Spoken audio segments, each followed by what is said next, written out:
ਮੈਨੂਲਾਈਫ ਅਤੇ ਲੌਬਲਾਜ਼ ਵਿਚਕਾਰ ਹੋਈ ਇਸ ਨਵੀਂ ਡੀਲ ਅਨੁਸਾਰ ਕੁਝ ਦਵਾਈਆਂ ਮੈਨੂਲਾਈਫ ਗ੍ਰਾਹਕਾਂ ਲਈ ਸਿਰਫ ਲੌਬਲਾਜ਼ ਦੀਆਂ ਫਾਰਮੇਸੀਜ਼ ਵਿੱਚ ਹੀ ਕਵਰ ਕੀਤੀਆਂ ਜਾਣਗੀਆਂ। ਬੀਮਾ ਕੰਪਨੀ ਦੇ ਸਪੈਸ਼ਲਿਟੀ ਡਰੱਗ ਕੇਅਰ ਪ੍ਰੋਗਰਾਮ ਦੇ ਤਹਿਤ ਲਗਭਗ 260 ਦਵਾਈਆਂ ਇਸ ਪ੍ਰੋਗਰਾਮ ਵਿੱਚ ਕਵਰ ਹੋਣਗੀਆਂ। ਇਸ ਸ਼੍ਰੇਣੀ ਵਿੱਚ ਪੁਰਾਣੀ ਜਾਂ ਜਾਨਲੇਵਾ ਬਿਮਾਰੀਆਂ ਜਿਵੇਂ ਕਿ ਗਠੀਆ, ਕ੍ਰੋਨਜ਼, multiple sclerosis, pulmonary ਆਰਟੀਰੀਅਲ hypertension, cancer, ਆਸਟੀਓਪੋਰੋਸਿਸ ਅਤੇ ਹੈਪੇਟਾਈਟਿਸ ਸੀ ਜਿਹੀਆਂ ਬਿਮਾਰੀਆਂ ਦੀਆਂ ਦਵਾਈਆਂ ਕਵਰ ਹੋਣਗੀਆਂ।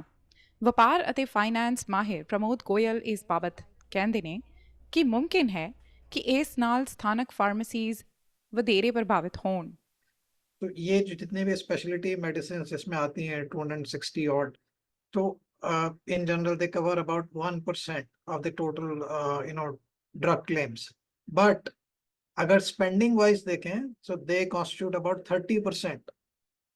So these are very highly priced drugs और life threatening situations में और जो critical illness है उसको cover करती है drugs। तो अगर आप देखें 30% अगर टोटल स्पेंडिंग जो है उस क्लेम्स का पार्ट जो है ये कवर करते हैं, so how much business are we talking about. Suppose आप एक पेशेंट हैं और you are also subscribing to one of these medications और मोर ऑफ दीज मेडिकेशंस, तो ऐसा नहीं है कि आपके सिर्फ यही मेडिकेशन होगी, most likely you will also be taking 2 3 4 other prescription medicine. तो क्या आप मल्टीपल फार्मेसीज में जाके अपना प्रिस्क्रिप्शन फिल करेंगे? मोस्टली प्रेफरेबली होगा भी एक ही फार्मेसी से करें। तो बाय डिफॉल्ट क्या होगा कि आप एक प्रिस्क्रिप्शन के लिए तो you are forced now to go to Loblaws and then most likely आपके 3 और 4 प्रिस्क्रिप्शन भी वहीं फिल होंगे। सो दूसरी फार्मेसी जो हैं वो तो मतलब they are out of that business also. ਛੋਟੇ ਸ਼ਹਿਰਾਂ ਅਤੇ ਕਸਬਿਆਂ ਵਿੱਚ ਆਮ ਤੌਰ 'ਤੇ ਲੋਕ ਆਪਣੀਆਂ ਸਥਾਨਕ ਫਾਰਮੇਸੀਜ਼ ਨਾਲ ਸਾਲਾਂ ਤੋਂ ਜੁੜੇ ਹੁੰਦੇ ਹਨ ਅਤੇ ਬਹੁਤੀ ਵਾਰ ਸਾਲਾਂ ਤੋਂ ਆਉਂਦੇ ਗ੍ਰਾਹਕਾਂ ਲਈ ਦਵਾਈਆਂ ਦੀ ਡਿਸਪੈਂਸਿੰਗ ਵਿੱਚ ਫੀਸ ਵਿੱਚ ਡਿਸਕਾਊਂਟ ਵੀ ਮਿਲਦਾ ਹੈ, ਜੋ ਸ਼ਾਇਦ ਲੌਬਲਾਜ਼ ਨਾਲ ਮੁਮਕਿਨ ਨਾ ਹੋਵੇ। लॉबलॉस तो हर किसी जगह नहीं होगा store, they might have limited number of, though they have a large presence, but still I think across the country अगर हम देखेंगे तो सब जगह शायद वो नहीं होंगे। तो ऐसे एरियाज में, रूरल या रिमोट एरियाज में जहाँ लॉबलॉस की प्रेजेंस नहीं है या आसपास नहीं है, तो वहां पर पेशेंट्स को और दिक्कत आएगी कि भाई वो कैसे करेंगे, चाहे वो शिपिंग के थ्रू शायद प्रोविजन करेंगे, ऐसा मैंने सुना कि भाई वो कर रहे हैं, but then still there is a issue.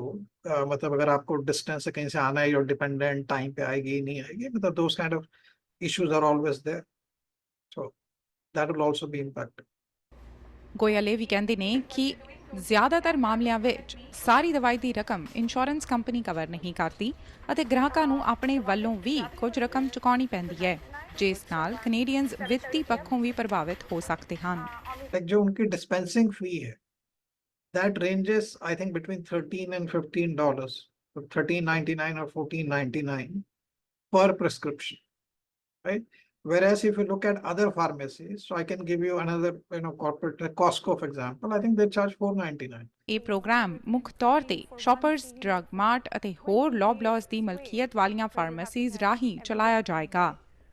Radhika Sharma, Omni news.